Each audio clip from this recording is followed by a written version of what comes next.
I can't hear them, and so they asked me to switch over to the iPad, which is fine. That's gonna work. Yeah, That's gonna work. yeah, yeah. You want the laptop back? I can if you're not gonna use it. No, that's cool. Thank you.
Test 1, 2, 3.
Good afternoon, everyone. I want to welcome you to this workshop for the Canal Port Authority.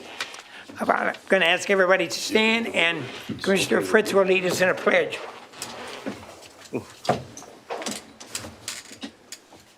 I pledge allegiance to the flag of the United States of America, and to the republic for which it stands, one nation, under God, indivisible, justice. with liberty and justice for all.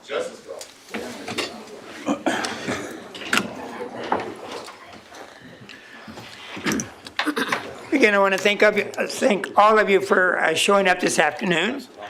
Remind you that it is a workshop, so there will not be any public comment like we normally have when we have our regular business meetings, which will be tomorrow. So as the program is presented, I would appreciate it if you would be respectful to whoever the speakers are, because if you're interrupting the speakers, then some of you can't hear, I can't hear. So we want everybody to be heard what they have to say. So if you would be courteous and as the program is presented. At this time, I'm going to turn it over to our General Counsel to make our presentation on the agenda that has been presented. Good afternoon, Chairman, Commissioners. Thank you for the opportunity. Just wanted to thank the board for arranging for this workshop, requesting this workshop. It's obviously an important decision, one that a lot of the community is interested in. I wanted to thank also some of our guest speakers that are here today and the community for showing up. Just to reiterate a comment made by the chairman, there is no public comment at today's workshop, but there will be public comment at our regularly scheduled meeting, which is tomorrow. And there's also no vote as a part of the workshop. In preparing for the workshop, we were really guided by what the board had requested at our last board meeting, as well as questions that the commissioners had submitted to staff that they would like to have hear more about and learn more from the workshop. The focus of the workshop is the strategic value of the 50-acre parcel on the Barge Canal, which is the subject property for the LOIs, the unsolicited proposals that the port has received for purchasing and leasing the land to develop an LNG liquefaction plant. But the focus really is on the strategic value of that 50-acre parcel. Before I go any further, I do want to introduce, we have Mark Dunbar, our outside counsel from Jones Walker, is joining us remotely. I believe he can hear. If the commissioners have any questions towards Mark, he is available and will be online for the duration of this workshop. Just to kick things off real quickly, I wanted to give a roadmap of the discussion today. And these again come from the topics that the board wanted to hear more about. The history of the Barge Canal properties, that includes original dedications to the port, as well as how we came into possession of the 50-acre parcel itself. The board had asked about the general process. If there were a decision to sell this property, what would that process look like? Also, Mark Millicitz, our Director of Real Estate, will be giving a general overview of the port's real estate portfolio, and then focusing on the 50-acre parcels, more specifically relative to the valuation of that parcel, current uses, prior plans, and potential uses. And then we will turn it over to, we have joining us today, Billy Prasad. He is with Brevard County. He's the Director of Planning and Development. And Mr. Prasad will cover entitlements and the development process. If this parcel were sold, what are the general steps that would be involved in titling it to develop an LNG manufacturing plant? And last but not least, we have representatives from Chesapeake and Berkshire Hathaway who will cover site selection, how they selected this site, proposed development and mitigating impacts that had been identified by yourselves as well as members of the community. On behalf of Berkshire Hathaway, we have Roger Williams, and then also one of their consultants with a firm called HDR, Alan Shepard. Before going any further, I just wanted to remind the board that in our January meeting, when Mark Dunbar joined us live and in person, he set out kind of a strategy for evaluating an unsolicited proposal. Generally speaking, the board is a fiduciary of the assets and must take reasonably prudent decisions with respect to them. And there's a series of questions that Mark recommended kind of going through to evaluate a proposal like this. The first being, is this property strategic now or in the future? I think it's somewhat intuitive to say that the land-water interface for a seaport is strategically valuable. We know that is true for the core, the main channel of the port. But the question is, how does that extend to the barge canal parcel? The second question, if the answer to the first was no, this property is not strategic and there's an interest to sell it. The second question is the proposed use strategic to the port or the port's customers? We've heard previously from representatives of the state, including FDOT and Space Florida, and 2 space companies had provided support letters for this project or for LNG in general. There were also 2 letters from 2 of our 5 cruise customers, that's Royal Caribbean and Carnival, from their fuel buyers. I'll point out, though, that those letters were general letters of support for for the port engaging and planning for LNG uses in the future. They were not directly supporting this project at this location, nor did they identify a demonstrable need or a deficiency in supply for their future business. And last but not least, going back to the 3 questions on your screen, so if the property is not strategic and this use is not strategic, then what do you do? Well, then you can consider other uses and you can invite other offers. But just to bring us back to the threshold question, the first is this property strategic? Just quickly, I wanted to go through the history of the barge canal properties. You'll see on your screen up at the top, there's 2 parcels identified, parcel 49 and parcel 26, and they're kind of indicated by the extents of those arrows. So the first, the larger property, identified as 49, that was the final judgment. Basically, there was a taking of property to arrange for the port's development and construction. That final judgment was entered in 1949, and that gave the port the ownership of the larger parcel. This is the property that we're prohibited by charter from selling because of the date of acquisition. So it was a part of the original lands deeded to the port for development of the port. The barge canal was then subsequently dug in 1950. The second parcel that I'm pointing out here is parcel identified by number 126, and that's the perpetual easement to the United States.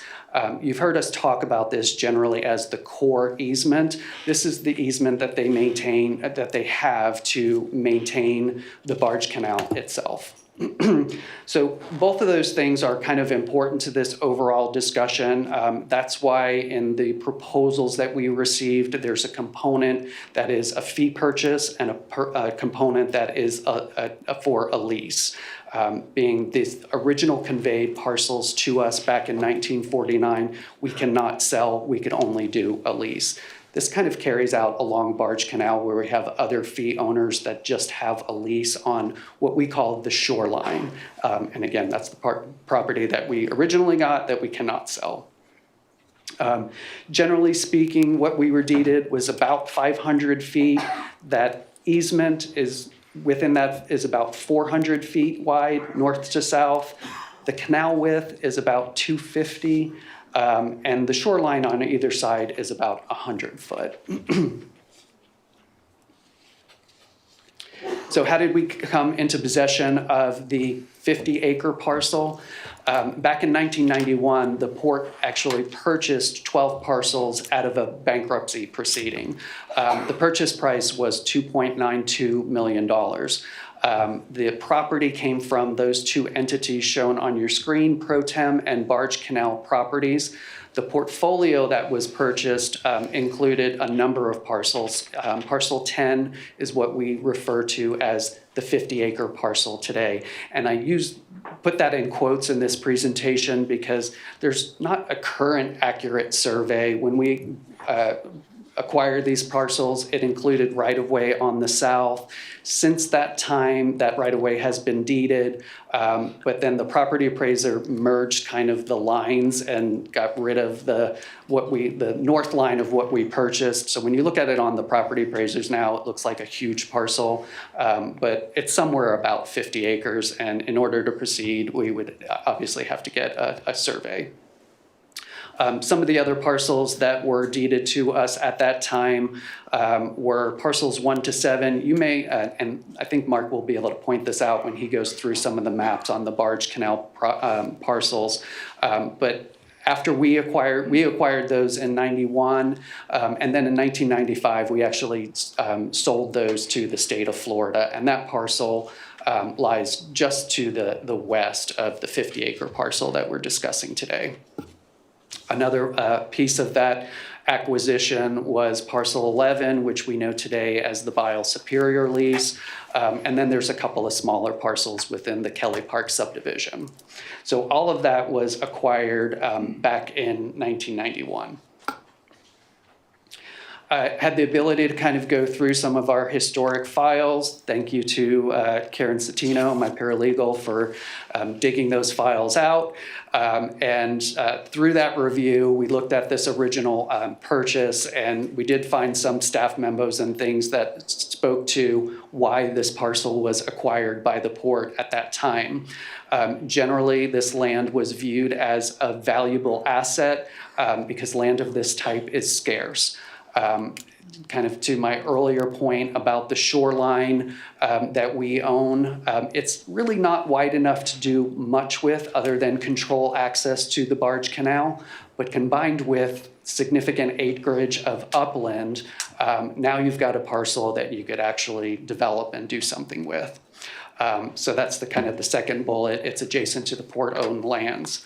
Another factor that played into this is the owners of the property at the time actually owed the port about $440,000, and that was credited towards the purchase price of $2.9 million. And then generally speaking, their words, not mine, land values were low at the time, relatively speaking. I thought it was interesting to point out a point that Captain Murray actually brought up in one of the commissioner briefings, is that the linear footage of this parcel, the 50-acre parcel, is about 2,100 feet. And what the context that he put that in was that's more linear footage than North Cargo Berths 5 and 6 combined. I thought this kind of added nice perspective. One of the topics that the board requested was, okay, if the decision was made to sell this property, what would those steps look like? First, the board would authorize staff to negotiate basic terms of an LOI. The second step would also be a board approval, presented those negotiated terms, and authorize staff to progress that to a purchase and sale and also lease agreement. At that point, staff would negotiate those and prepare the documents. Legal descriptions would have to be prepared. Those are necessary for publishing notice in the paper. And then ultimately, the board would consider the purchase and sale agreement and the lease documents.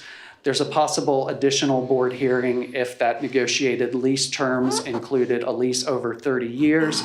There would be a second required board hearing, as well as extra notice involved if that were the case. From there, it would basically mirror standard acquisition. There would be a due diligence period, and your rights would be, and your process would be defined by the purchase agreement, ultimately going through closing. So those are generally the steps that would be involved. 3 board hearings, possibly a 4th if the lease was over 30 years.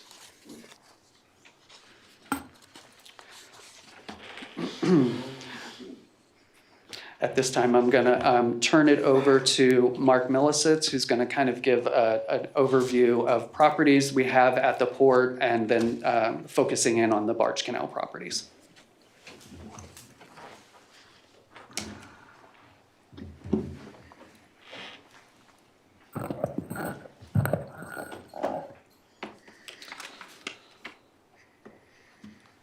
Good evening, Mark Millicitz. I'm the real estate director here at Port Canaveral. I'm going to give you an overview of the properties that we have on the barge canal. Before I do that, I want to touch on one property that we have on the main port. We did receive a question ahead of this meeting regarding comparable property on the main port. So the only property that we have available waterfront property is the property pictured here. It's actually 2 sites on either side of Fish Lips. The property on the west side of Fish Lips is about 1 acre and has 435 feet of bulkhead. The property on the east side of Fish Lips is about a half an acre and 235 feet of bulkhead. So altogether about an acre and a half. We use it as flex space. Excuse me. So it's the only bulkhead we have that is not used for cargo operations. It's not used for cruise operations. It's not leased to a third party like a marina or a restaurant. So we're able to use it as flex space. Currently, we're using it for staging for Rush Marine. They're doing the CT5 expansion, so they're using that as staging area, the upland, and then also they need the bulkhead because they're barging equipment and pilings and things like that over to CT5. We've used it in the past, sort of on a regular basis for dredging, maintenance dredging of the harbor, and also just recently we had Great Lakes Dredge and Dock in there doing the sand bypass project. In addition to that, we use that site for temporary berthing. The harbor master will put vessels in there for different reasons. I think tomorrow he said he's going to have the fireboat in there. We also use that for space-related vessels from time to time. So this is really the only property that we have available with bulkhead access. So moving to the barge canal. The barge canal is located 1.4 miles west of the Port Canaveral locks. The barge canal itself is about 3.4 linear miles east and west, running from the Banana River to the Indian River. We've got a star on the illustration here indicating where the proposed LNG site is, or the subject parcel.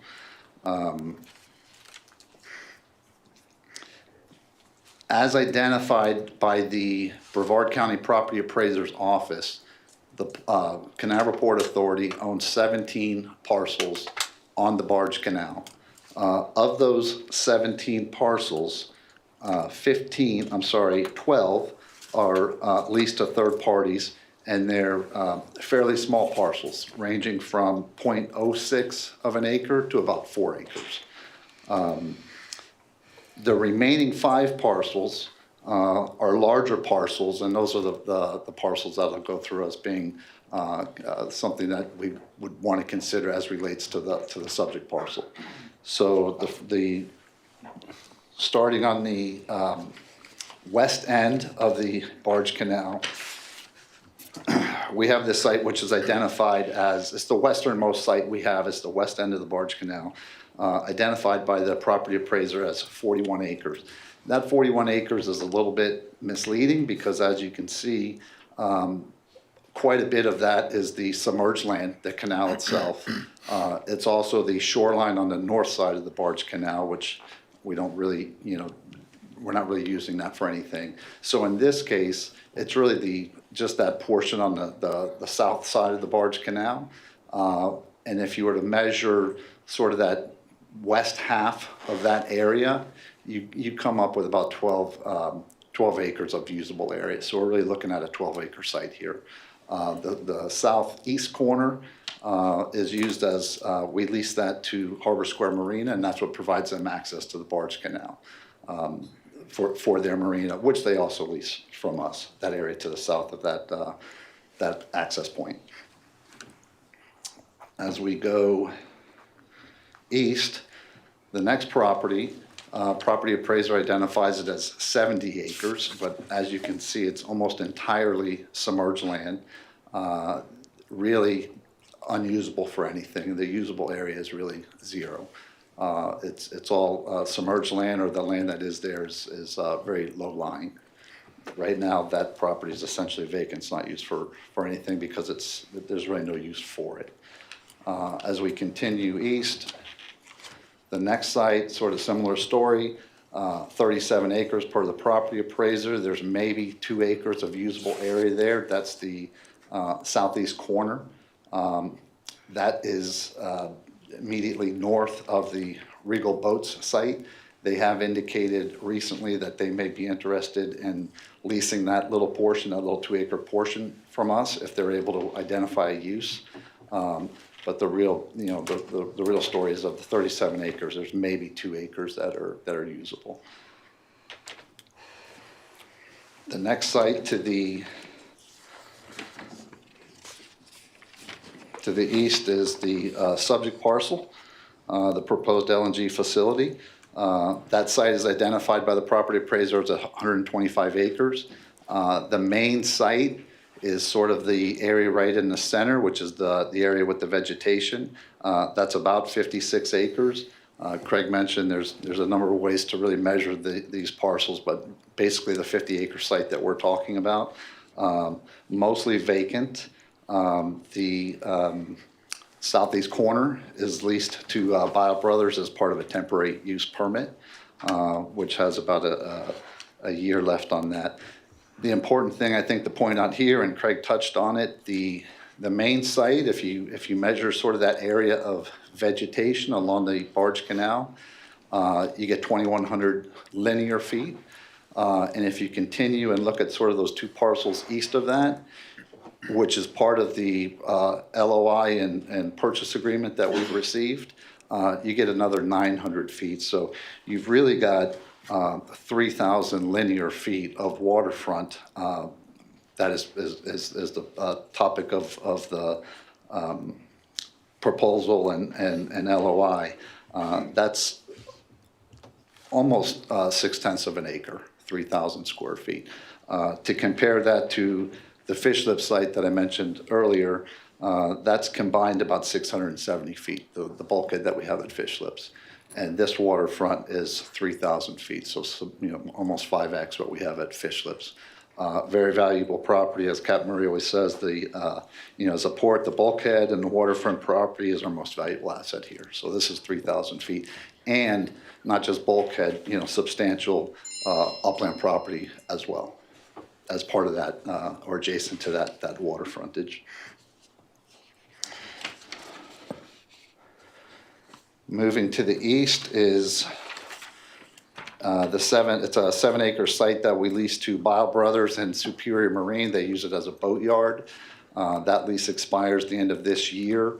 They have 1 5-year renewal option on that lease, which I spoke to them on, I think it was Friday, and they indicated to me they were going to exercise that renewal option. I haven't received the notice yet, but they said they were going to exercise that renewal option. So that would take that through December 31 of 2031. And then the last set of parcels we own are the 4 very small parcels combined. One of these, the small one on the water, 0.06 acres. Combined, these are 7/10 of an acre, currently under a temporary property use agreement with Bio Brothers. That one expires the end of next March of 2027. So that is essentially the properties that we have along the barge canal, the available properties. Like I mentioned, all the other properties are under lease, and they're all quite a bit smaller. If we get into the valuation of this 50-acre parcel, we've got, there was an appraisal. This is all based on appraisals that we've received. In 1991, when we acquired the parcel, it was valued at $30,000 per acre. In 2004, there was an appraisal done for this site. The appraisal came in at $152,000 an acre. That appraisal listed the highest and best use as low to moderate intensity commercial. And the appraisal we did as part of this discussion came in at 11.4 million or 238,000 per acre. Highest and best use identified by that appraisal was planned industrial. This is a unique property because it's a difficult property to appraise because it's so unique. So it was difficult for them to find other comparable transactions to put a value on this property. They had to really expand the area they pulled comparables from. They've pulled comparables from Broward County, Tampa, Jacksonville, Melbourne. They've gone as far as Massachusetts, Chesapeake, Virginia. They really, pulled from long distances to try to find comparable sales to what this property, the qualities of this property. The part of the valuation, the 11.4 million, that includes sort of an offset or reduction of $7.7 million for 23 acres of wetlands that are on the property today, would have to be mitigated for development.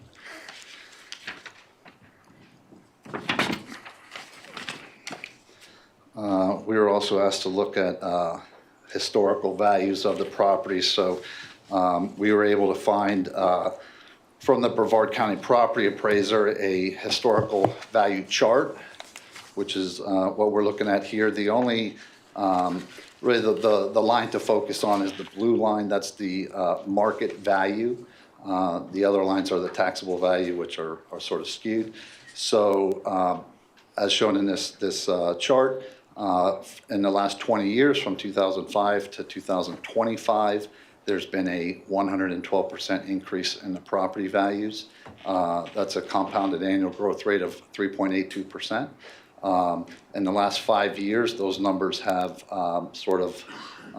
spiked upward with the growth of Brevard County. So in the last 5 years, and only the last 5 years, it's been a 63% increase in property values, and that's a 10.24% compounded annual growth rate. So that reflects all properties in Brevard County. It's not unique to commercial property or vacant land. It's a broad snapshot of values. The only thing really worth pointing out here is the subject property. It's waterfront property, it's commercial property, it's adjacent to the port, and likely would be at the upper end of the range of valuations, and also as far as annual increases would probably increase faster than other property within Brevard County.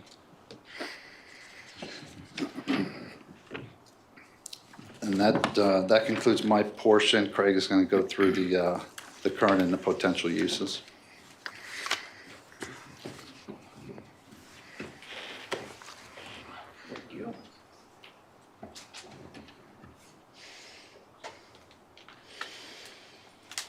So one of the questions from the board was the current use of the property and if there were any carry costs for expenses to us to just keep this property in our portfolio. As we all know, the property is vacant, it's undeveloped, and there are essentially no carry costs. We're a tax-exempt entity, so there's no real estate tax. It's undeveloped, so there's no non-ad valorem tax. There's no utilities or extraordinary security, insurance, environmental cost associated with it. So essentially the answer to that is it's very cheap for us to just keep this in our portfolio. We were also asked about, what uses might have been planned for this property. At the time of the original purchase, it was light industry requiring water access. That's pretty obvious. We took a look at past master plans, at least the past two, and those come about in 10-year increments, and we're just getting ready to undertake our next master planning process. In going back and looking at those last two plans, the Barge Canal properties are referenced in the plans generally as being owned by the port, but hadn't been planned out for any specific use or identified for any single purpose. Back a number of years ago, I believe it was 2017, we did receive a request from FDOT with respect to a pond site request for the 50-acre parcel, and that's in conjunction with the planned widening of 528 and the need for a pond site. Obviously, that timeline on that project has been pushed out, and there hasn't been any recent communications about the need for that pond. I'm going to have 2 slides or 3 slides coming up in a second to talk about some conceptual plans that were put together at the request of port staff back in 2012. Those concept plans really focused on kind of a traditional warehousing use, kind of like what you would see here on our cargo lease parcels. But I'll bring those graphics up in just a second in the next slides. But as we were going through this, it was really obvious that, the port today is significantly different than it was 10 years ago or 20 years ago. And you can tell by kind of these planning exercises, while nothing was ultimately done, those needs and uses have changed over time. And I think today, our volumes are up considerably with cargo and cruise operations, essentially dealing all of that increased volume within the same footprint on the port proper. And as you heard Mark talk about the flex space over in Restaurant Row, we're kind of down to those last few parcels. Those aren't, our flex uses aren't necessarily compatible with those restaurant uses, but we're doing the best we can with the limited property that we have on the port proper. So when we were looking at, well, what could this property possibly be? General port support is what kept kind of coming up. There's a space component to that. I'll touch on that in a bit. Mark talked about using the property in Restaurant Row for dredge vessels, for survey vessels, and currently project staging. So all of those are uses that could be created, or if developed, this 50-acre parcel could be used for those purposes. So I won't spend too much time on this because obviously this never came to fruition, but there were 3 sort of concept plans that were put together, each just a kind of a variation of the other. This was kind of the smaller footprint. It left the interior wetland alone and had 2 warehousing developments proposed on either side, and the total square footage of that was upwards of 300,000 square foot of warehouse and combined office administrative area. And I'll point out on this second slide, which is just, instead of 2 buildings, we now have 3 buildings. Again, the wetland retained in the middle. But you'll notice at the north part of this slide that, you have the basins. So these were, obviously looked at some water-dependent use at that time. And the last iteration of this concept plan was filling in that wetland and fully developing the property, the entire 50-acre parcel.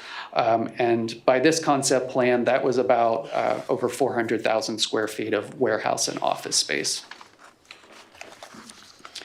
To tie this back a little bit to possible uses of the 50-acre parcel for space support, I think we're all familiar with what's called the Space Wharf Study done in 2024. And a key component of that was a finding that accommodating the commercial space industry maritime needs was identified as a pivotal growth constraint. The existing facilities did not meet the projected demand, simply put.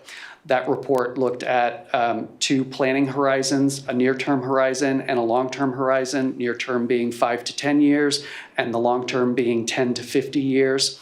What you see on your screen is actually the concept for the near-term recommendation. This recommendation is basically two phases.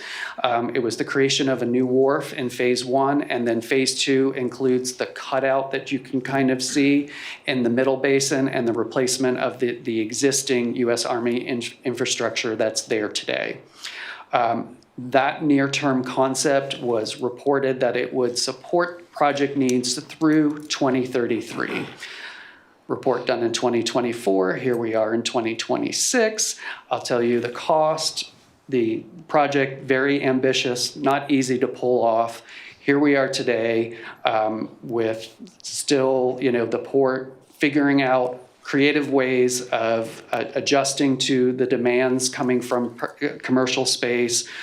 We've met the demand for the increase in SpaceX launches with the onset of the 2 Blue Origin launches, but we know there's a host of other companies that have similar concepts as theirs, and I think the key that is going to be difficult to meet in the future is not necessarily the big vessels that they have for landing offshore, for instance, but all the support vessels that kind of go with it, and all the work that goes into, recovering a booster and offloading it. And each of these companies kind of have their own assets, and so it multiplies the need for berth space on the port proper.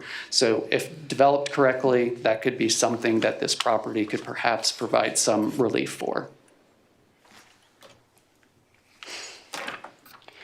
And that does it for my presentation. At this point, I'm going to ask Billy Prasad, again, the Director of Brevard County Planning and Development, and he's going to take it from here, and then I'll come back up to introduce our speakers from Chesapeake. Yours will be keyed up on this one. All right.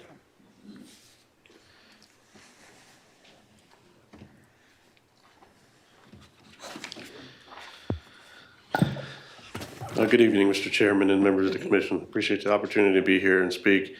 I'll be here talking about the concept of the LNG plant from the perspective of the Brevard County Land Development Regulations. I do want to preface this with saying, I know it was mentioned before, but it's worth reiterating, that everything I'm about to describe assumes that title is transferred away from the port. As long as it's within the port, you have your own independent authority to determine your land use. So a little bit of background from the county's perspective. The last rezoning by the county was done in 1990, and the property was rezoned from IU, which is our light industrial rezoning, to planned industrial park. In addition, there was also a review of use for a marina approved under the same zoning action. The future land use designation was planned industrial, and it was brought under control of the Port Authority, as was mentioned before, in 1991. So a few things with that to make it clear. Planned industrial park zoning does not allow for a heavy industrial use.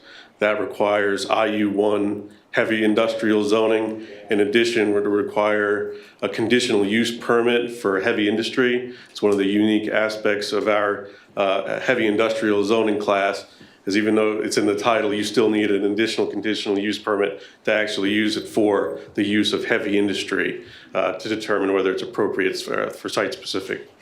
Additionally, even if it did have the zoning, IU1, the heavy industrial zoning, is not compatible with that planned industrial land use that it would revert to. So in essence, if a site plan were submitted today under Brevard County's jurisdiction for a plant that's being as described, there would be 3 primary deficiencies right off the bat. There's a text amendment, text issue with the Brevard County Comprehensive Plan that would require text amendment, and I'll get to that why that's necessary in a moment. The small-scale comprehensive plan amendment, that's to change the planned industrial land use to something else that I just described before, and the rezoning to heavy industrial with conditional use permit for heavy industry. And I'm going to get into the process of each of those steps. So the Brevard County Comprehensive Plan, our current comprehensive plan dates back to 1998. Obviously, we've amended it from time to time since then, but it all initiated our current comprehensive plan in 1988. And right from the start, this language was in it: Brevard County shall not permit heavy industry development along the barge canal. And that policy, that language remains in the comprehensive plan today. Today it lives within our transportation element, policy 5.4. And that's why the kind of a threshold issue would be a text amendment to change this policy. And that's an arduous process, and it's not something we deal with every day or even every month or even every year. This would be a private application. Typically, comprehensive plan amendments are public applications that we do periodically to comply with state law and do typical policy amendments. This would be a privately initiated application. But they would still have to follow the entire statutory process to amend the comprehensive plan, just as Brevard County would have had to if it was our amendment. So the applicant would have to supply the proposed text together with supporting documents and data, and that's a key point. There has to be supporting data on why it's appropriate and meets all other state mandates for comprehensive plans on which the recommendation regarding the proposed plan amendment is based. I apologize, this is a little wordy. I actually cut a lot out because it's really quite a technical process, so I tried to keep it to the key points. The main thing is it requires a lot of steps. So right from the start, there's 2 public hearings just for transmittal, and that's not adoption. The first hearing is with the Brevard County Local Planning Agency, which is an advisory board made up of local citizens. And the second is with the Brevard County Board of County Commissioners, our elected body. The public can provide input. They can visit either one of those hearings in person and make public comment, or they can submit comments through email or in writing, and those are made as part of the record. And all those comments are then transmitted, if the board does vote to transmit, ultimately, and it is the Board of County Commissioners' decision ultimately to transmit. But if they do vote to do that, all those comments are then sent to the state. Florida Commerce, the primary land development agency for the state, will review the amendment and write what's called an ORC report, objections, recommendations, and comments reports. The public can submit comments to the state during this period, as is often the case, and they do actually consider those comments. We've seen that in some of our recent comprehensive plan things that we've gone through as a county. Florida Commerce does read, and they will include those as part of their analysis. Now, they will send their report now back to the county, and so changes may, in some cases, must be made based on that work report. If there is objections that Commerce has made, modifications have to be made to meet those objections. Recommendations and comments are optional. At that point, that goes back then to the Board of County Commissioners to decide whether, given that it's appropriate to adopt a text change. The public has another opportunity at this hearing to provide input and make comments. And then, if the board at that point were to vote to adopt, it then gets sent back to the state of Florida for compliance review with state statute. And if the state accepts the amendment, there's a 30-day challenge period where the members or interested members of the public have the opportunity to intervene then as well. And I do want to point out, when I say Florida Commerce will review, making objections, recommendations, Commerce, the Florida Commerce is the primary, the lead agency, but they distribute that to all relevant state agencies, whether it's DEP or any other agency that may be interested. So now I'm going to assume this threshold issue is taken care of, and there's a text change amendment that the board has voted on. We still have the specific land use designation to deal with, as well as the zoning. So the next step would be a small-scale comprehensive plan amendment to change that land use to make it something that's compatible with the industrial use zoning. Again, 2 public hearings are required, the Planning and Zoning Board and the Board of County Commissioners. After we receive an application, staff does a detailed report. We'll go through some of the same history you heard today. We'll do a deep dive into our history of our comprehensive plan, why those policies exist to begin with. All of that information will be presented both to the advisory board and our board before they make their decision. The public also has access to all that ahead of time on our public agenda. At that point, the Planning and Zoning and Local Planning Agency makes a recommendation to our board, and the Board of County Commissioners makes the final decision. I've already said the citizens can always comment during our public hearings, whether in person, in writing, in email. And then after approval, the adopted ordinance would be transmitted to the state for their review, and they will issue a decision on whether they have an objection or not. And then finally, we have the rezoning and the CUP, a conditional use process. Now, I will note that the last, not the text amendment, that would have to be done separately and first before we get into the small scale and rezoning. But the small scale and rezoning can be done concurrently at the same time. So this application, again, will entail yet another review by staff. We'll do a detailed analysis of, applying the industrial zoning into that area, whether there's, similar zonings in the area, the history of the zoning, things of that nature. 2 public hearings are required for the rezoning and CUP as well. The advisory board, as well as the Board of County Commissioners. The Planning and Zoning Board makes a recommendation to the Board of County Commissioners. The public has an opportunity for input there. And then the Board of County Commissioners make a final decision. Again, the public has an opportunity for input there as well. All right. Thank you for your opportunity to speak. Thank you. Thank you.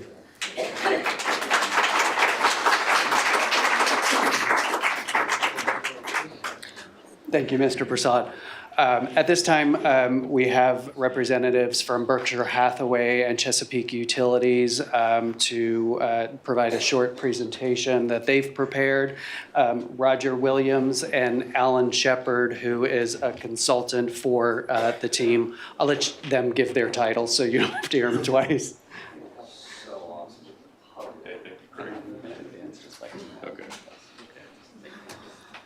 Hi, good to see you again. Thank you for making, can you hear me okay? Thank you for making time in the agenda of this workshop for us. I'm Roger Williams. I'm with Berkshire Hathaway Energy, DG&S, and I'm representing the Canaveral LNG project partnership. We really just want to run through a short presentation, hopefully address the questions that the board and the commissioners had about our project to better inform your decision-making process. To that end, I'm joined here by Alan Shepard of HDR. He's an industry expert in small-scale LNG. I think can be constructive in answering questions around the safety, the permitting, and other technical aspects of the proposed project. So we've already heard some about the strategic alternatives of this property and the strategic importance of this project. I'll take the opportunity, we heard from Craig some of the support from aerospace and cruise ship customers. These are all customers of ours today. We took the opportunity to sit down with each of them, walk through our proposed project, explain why we're doing it, what we're doing it, and the benefit we could provide to those customers. Letters of support you received reflect their support for this project. Similarly, we have strong support from the project at the state and federal levels. They recognize this would serve as a key strategic asset for the state of Florida and the United States, given the critical industries that they will be serving. And if we can agree that the need for LNG in Canaveral is both large and critical, it really comes down to whether there's a realistic, viable alternative to get LNG fuel to the industries that so desperately need it to support the next generation of vessels. We've worked on this problem for years, and from our perspective, there is no other solution that would not be less economic, less reliable, be more harmful to the environment, put more truck traffic on the roads here. Furthermore, the jobs, the tax revenue, and the economic activity, as well as the energy security this project brings, would go elsewhere.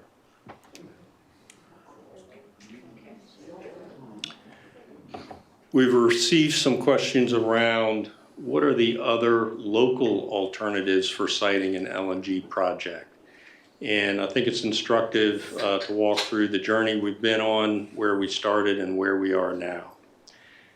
Several years ago, the very earliest discussions centered around locating an LNG facility in the port proper.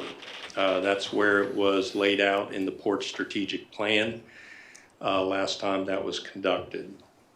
In discussions with the port, we were educated that the competition for real estate in the port proper is very severe and would not allow for the development of a facility in that area. As we move north to the Canaveral Space Force Station, due to the numerous and growing number of launch sites and the restrictive area around each of those, precludes siting the facility there in Cape Canaveral. Moving west to the Merritt Island area, I think folks are aware much of Merritt Island region is in a dedicated nature preserve. Much of the rest of it is densely populated. It does not allow us to secure the minimum 40 acres we would need to develop the site. Additionally, just to reach the shoreline would require additional dredging in the lagoons because the barges would have to access areas outside of established boating areas. If we move west through the barge canal to the Titusville area, we encounter many of the same problems, but they actually become worse. The dredging requirements to meet the shoreline are much more significant. The development is dense, especially along the shoreline areas. And as you move north, you encounter the rail line that precludes access to the water from the land.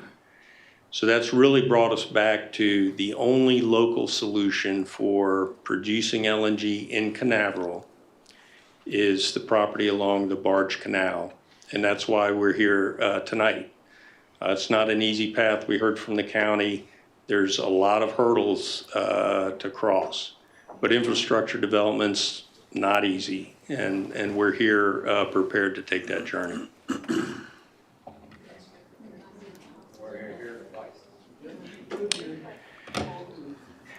One of the things we want to highlight is that a small-scale LNG facility is fundamentally very different from an LNG export facility. Small-scale facilities are designed and built to be located in the communities they serve. They may only be 2% the size of a large LNG export facility that you read about in the news. It's like comparing a refinery to your local gas station. We've shown some representative examples here around the country of small-scale LNG facilities that are located adjacent to residential and commercial districts. They are safe and they are designed to be integrated in the communities that they serve. And I'll highlight our Vice President of LNG Operations, in fact, lives across the street from one of these facilities with his family and does so safely and without concern.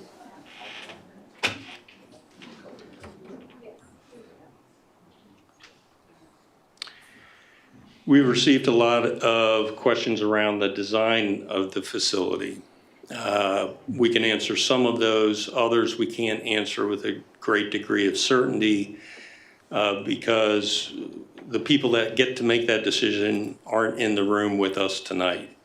We'll be coordinating with stakeholders, regulators, customers in order to finalize that design. But we can talk you through what we do know, and we can talk you through some of the design choices that will be made. Shown on the screen here is a conceptual layout of a small-scale LNG facility. In the center are the liquefaction trains.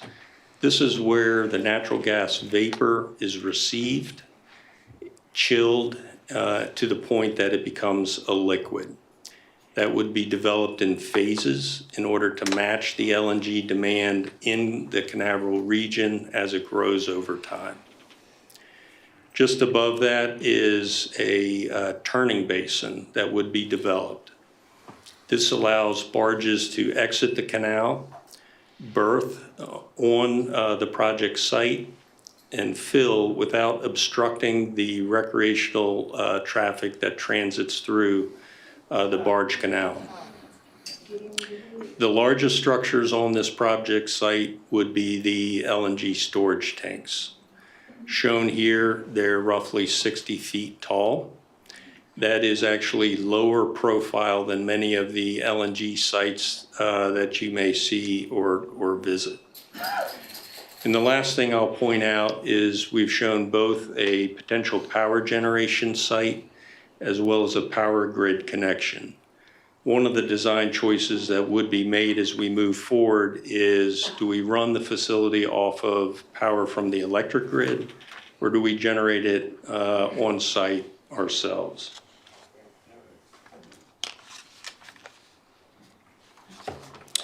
As I mentioned, small-scale facilities are custom designed to fulfill a specific purpose and to integrate in the local community, oftentimes adjacent to neighborhoods and commercial districts.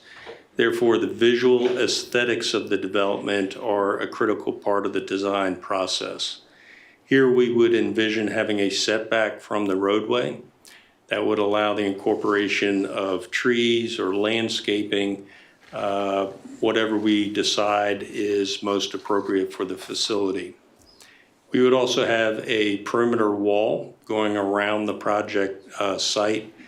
That wall serves a number of purposes all at once. It provides visual screening.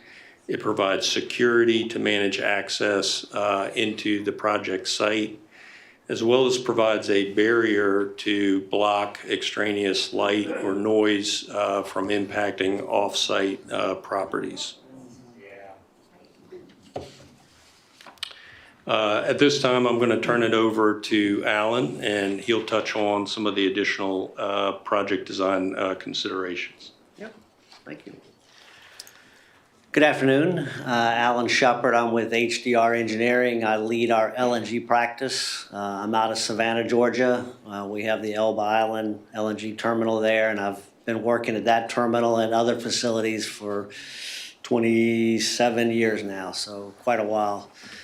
We currently have 4 projects that are under construction or in development. Just to name them real quick, just to give you a little scale of what's going on in the market. Magna LNG was recently commissioned and started in Salt Lake City. It's an LNG peak shaving facility. It's in service now, has been since 2022. It's in Salt Lake City. It was built with Questar, and then Dominion bought them, and then Enbridge bought Dominion, so it's a little bit of changed hands. But we're also working in just north of Raleigh-Durham at the Moriah Energy Center. It's another LNG peak shaving facility. It's got a much bigger tank. It's the same sort of design as this facility, but just this facility is a little bit smaller in scale. That project is under construction and will be starting up early next year. We also have the Brunswick Greensville storage facility, which is another LNG peak shaving facility. It's under construction right now. That's providing backup power for a power generation plant. That's a growing market. LNG will be used. We're getting away from diesel as backup fuel and going to natural gas as backup fuel, and LNG is filling that role. So it's a growing business, growing market.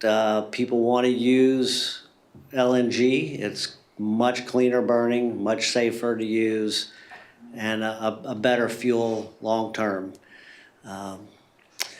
So this facility would be considered a small scale facility. It will be built for purpose. There's not a cookie cutter that says you do every one just the same, right? It's built for that site. With that said, it's heavily regulated. You're going to have PHMSA as your primary governing agent, and then, of course, on the water side would be the Coast Guard. Coast Guard has a center of excellence. They've been doing this for quite a while. They know what they're doing. They're going to tell you how you're going to do it safely.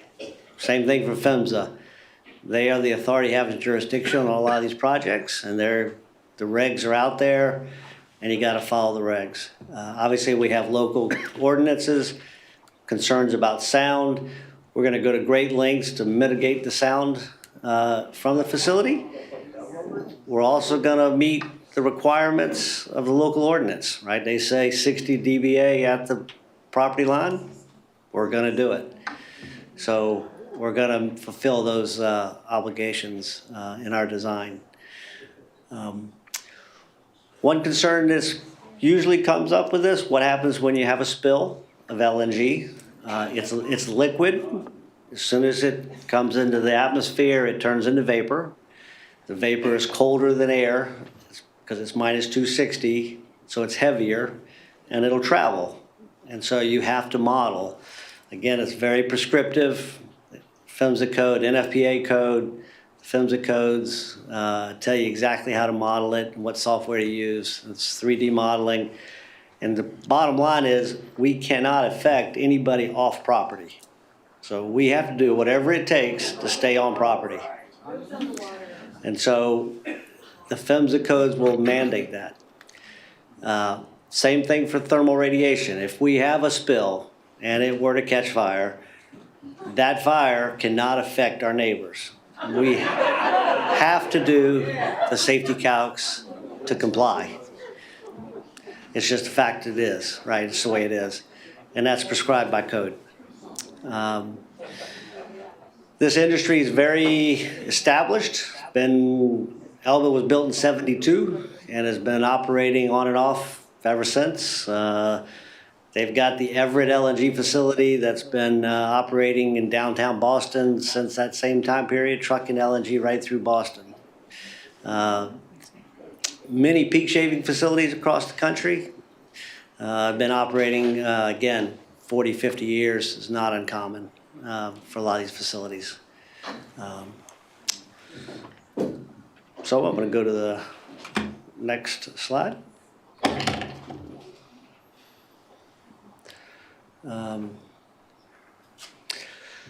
So I talked a little bit about the codes. You can see the design regulations over there, PHMSA, EPA, Coast Guard, obviously all the Florida Department of Environmental Protection, DEP.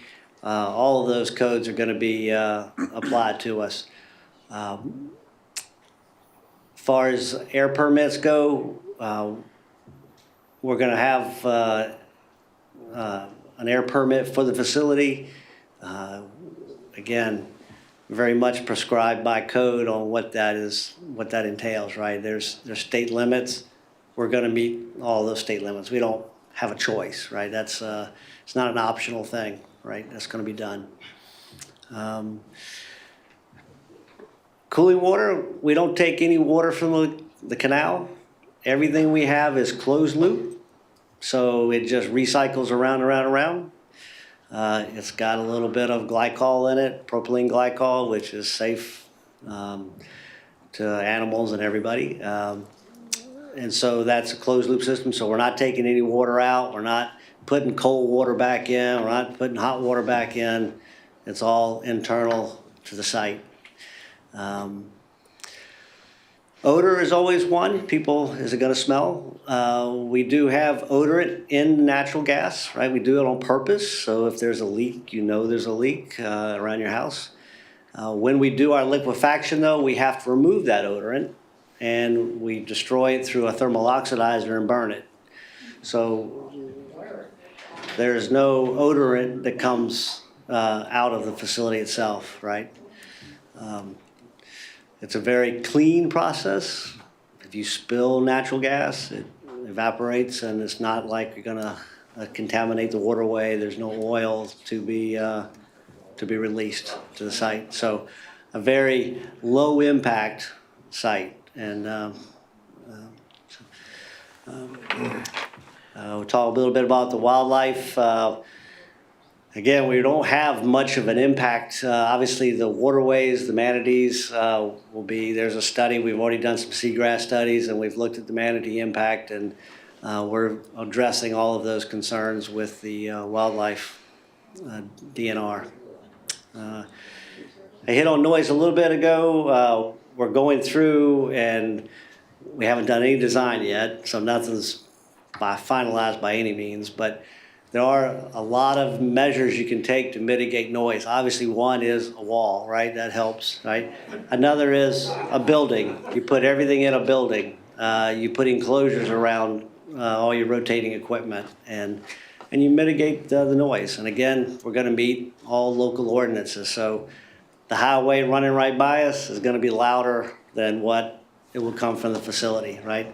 There'll be a noise study done that'll prove that, right? That it's louder than what the facility is. So it's not a what if, it's a fact. So yeah, I'm gonna go, I think I'm on, yep. Hey, thank you, Alan. And I hope folks have questions. Just one more topic we wanted to hit on before we wrap up is traffic. Got a lot of questions around both marine and truck traffic associated with the project. Want to hit the high points for folks. We expect to have 1 to 2 barges operating out of this facility. These would be purpose-built barges sized appropriately to transit the canal and the locks going to the port. You could expect these to be significantly smaller than what you see operating in the port today, because they may only carry a single load to a customer versus barges that originate hundreds of miles away and have to carry multiple loads every trip down. The aerospace customers are going to be served largely by truck.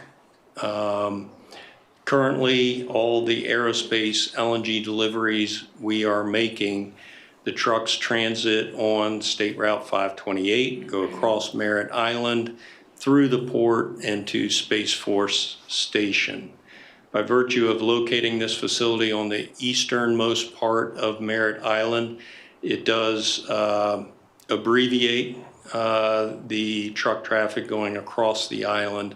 So trucks would just get on, cross the bridge, and go through the port. We would hope and expect to transition to more barge deliveries for aerospace customers in the future, but that would require additional infrastructure investments by the aerospace company themselves. But that would take further reduction of truck traffic off the road. We had some questions around the amount of volume used for aerospace launches. I think when I was in front of you in December, I conveyed a high degree of uncertainty, both due to the number of launches and the types of rockets.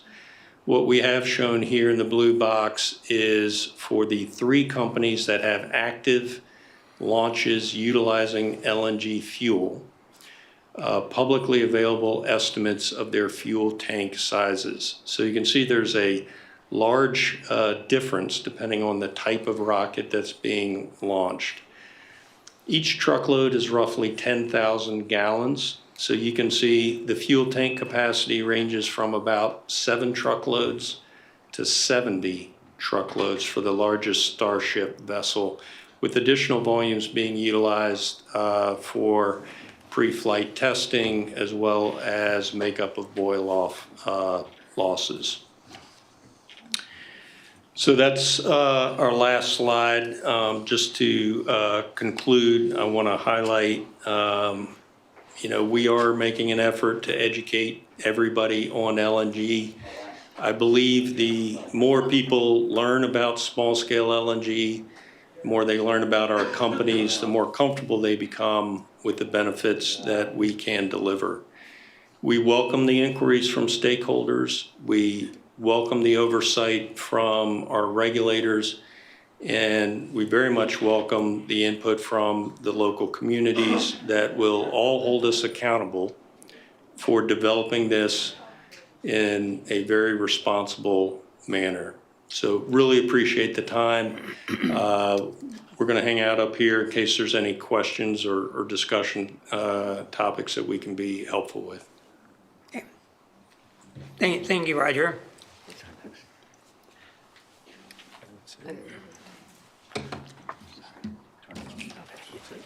John, was there going to be any comments anticipated for Mr. Dunbar that's online?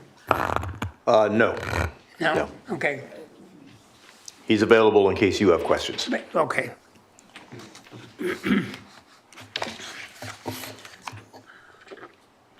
Well, I want to thank Craig, Mark, Billy, Roger, Alan, for your presentation. The floor is now open for discussion by the commissioners or questions that you might have. So, Mr. Chairman, I have a couple questions, if I could. Certainly. All right, and I just actually have two. And the first one is for Captain Murray. Obviously, I think CEO, your responsibility is to set the mission, the vision, and the strategy as CEO, and then help the rest of the team. They do it together, but you deliver on that. And so I'm really interested in hearing your opinion when it comes to this piece of property, where you think the largest return on investment is for the port, because I think that's the goal, is that there's a return fiscally, strategically, whatever it might be for the port, and where you see maybe the biggest opportunity for that piece of property. And I realize that it's not in the past master plan, but I'm sure you're thinking in that direction. Yeah, and depending how you look at the return, I'm a port guy, so the most valuable asset we have in the port is the interface between the water and the land, and I will always look at that first and foremost. Just to give you a little background, I've been here for 10 years now, and since I arrived, SpaceX and I arrived about the same time, and I just put them out there, and we now have the space industry who is looking for waterfront assets, and it's a very, very delicate balance between our cruise operations, space operations, and the space guys have come to the port and said, well, we want this plot of land, or we want that plot of land, and we can't operate like that. We don't have that much land. So over the years, they've all grown, not that they wanted to, but we've all adapted to one another, and they accommodate our normal cargo operations. So, if we've got equipment that's not recovering and it's here in the port, they sometimes have to move. It's not an ideal solution for everyone, or anyone for that matter, but it's what we do. And it's an ever-evolving business model, and the two large recovery assets SpaceX uses and the one that Blue Origin uses are too big to get in the back. But the business is evolving, and one of our partners now has a asset that will be bringing products to the port and going through the locks up to NASA and delivering in that manner. That particular asset is new. It was here a couple weeks ago, and it would fit in the back. There's some times when a marine asset needs work for an extended period. If they do it at one of our cargo docks and the ship comes in and needs it, everything's got to stop, demobilize, move, mobilize, and restart. Having that extra waterfront, provided vessels can get back there, would be a perfect world for us. We've worked with the Space Florida team on the wharf project. That has been slow, to say the best, and probably it's a long pole in the tent dealing with federal partners and state partners and all. We're at a point we need land, we need waterfront. And with the evolution of the industry now, I could see that property being very, very useful to us. As I believe Craig pointed out, it's a greater length than both North Cargo Berth 5 and 6 combined. That's a lot of waterfront, which is our most precious asset as a seaport. It's in shallower water. You have to have 8-foot draft vessels back there, but there's plenty of those around. We even have assets on a seawall here today that don't have anywhere else to go that could go back there. They don't have to be in the side of the barge canal. We just don't have any assets back there. We're rapidly getting to that point. Over the last 10 years, we developed every last remaining empty parcel of deep sea property in the port. We've built, first it was North Cargo Berth 5 and then 6, or 6 and then 5. Then we did North Cargo 10. In the last 5 years, we've rebuilt North Cargo Berth 3, North Cargo Berth 4, which were unusable for a number of years, and they're all being utilized right now. And we're in the process of redoing North Cargo Berth 1 and 2. So berth space is at a premium. And in my view, giving up 3,000 feet or 2,100 feet of waterfront for a seaport is borderline, you know, it's almost incompetent to be giving up waterfront property as a seaport. But you asked my view, that's my view. Yeah, thank you very much, I appreciate that.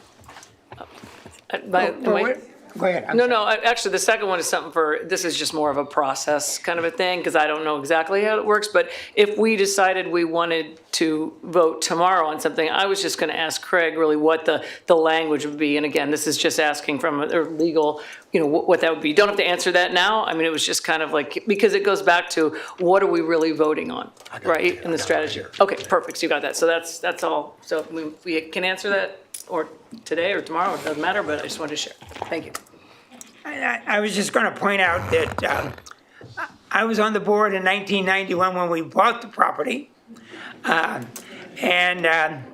as I recall, there was a discussion at that time that the importance of buying that property was for future water access that we would need as the port developed, because back then we did recognize that the port had a limited amount of land, not only waterfront but upland, and that it was important, not maybe so because we were so future seeing, but we did feel it was important to buy it at that time with that purpose in mind.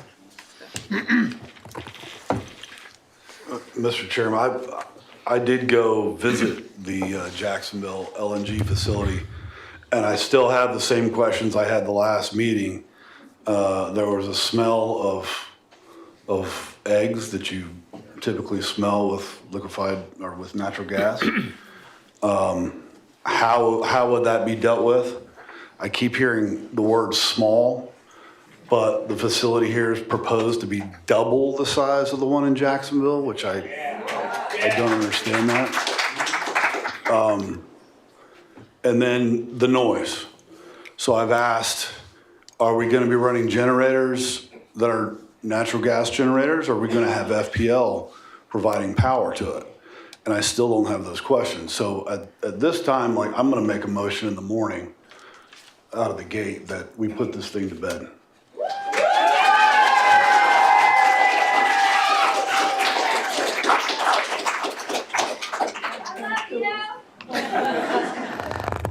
Mr. Chair. Well, I've also toured the plant up there, which is a very nice facility. I would admit, you know, it's well-designed, well-operated. But when I heard a while ago that there was no smell, I don't know if we were at the same spot, because there was a lot of odor that maybe creates some headaches. But there is a lot of noise. And I know that they did indicate that there's ways to have some degree of noise abatement. However, I think that you probably can't put enough trees and berm up there to keep the noise from going over the highway to the neighboring property.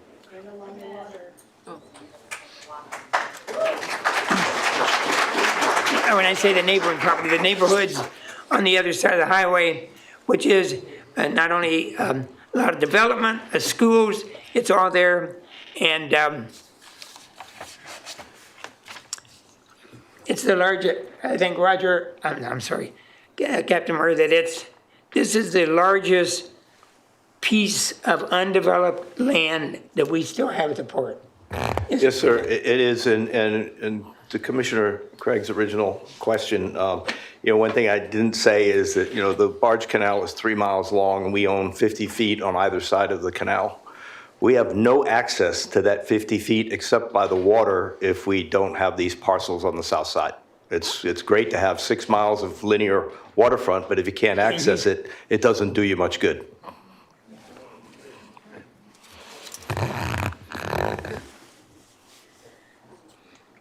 Anything else?